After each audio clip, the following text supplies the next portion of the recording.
Hello and welcome to another Advanced Skeleton video. This time we're going to look at the Selector designer. Now if you have Advanced Skeleton installed, you should also have on your shelf two Selector interfaces.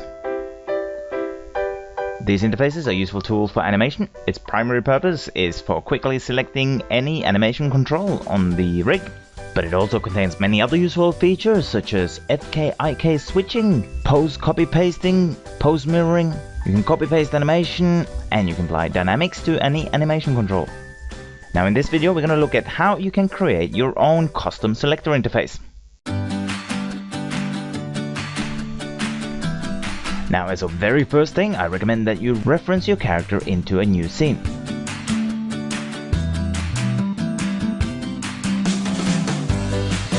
And we'll save this scene out as our Selector designer scene.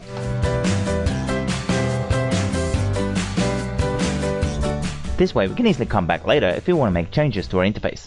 Next we're going to open the Selector designer interface and go ahead and create an empty layout.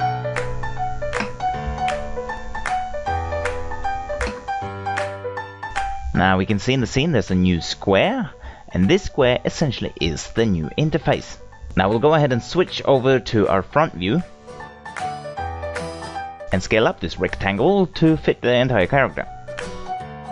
Next, hit the render background button. And we get an interface with a background image. Note that when I select the rectangle, the scale X and Y are actual pixels in the final interface. By default it's 640 by 480. If we wanted to make it smaller, we could just scale it down to 320 by 240. And pick walk up to get the entire layout and scale that up to compensate. If we now render background, we should get a 320 by 240 interface. Now let's get back to the 640 480. Now let's go ahead and create our first button. And the way to do it is first select the object that you want the button to be selecting. So let's, for example, select the FK elbow, then go to the button menu and create new button.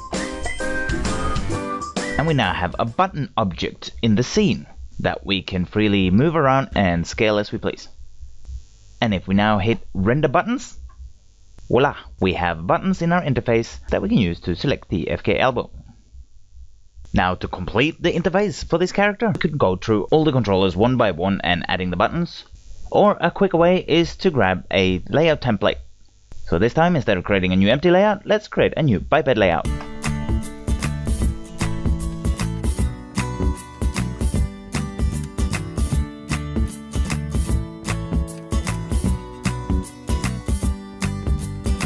And if we move all the button boxes into place and add some lights, we'll end up with an interface like this. Now there's also a layout template for the face, which we can use to make an interface like this. Now once you're happy with your interface, just go ahead and save the file. And you can add the tool straight to your shelf.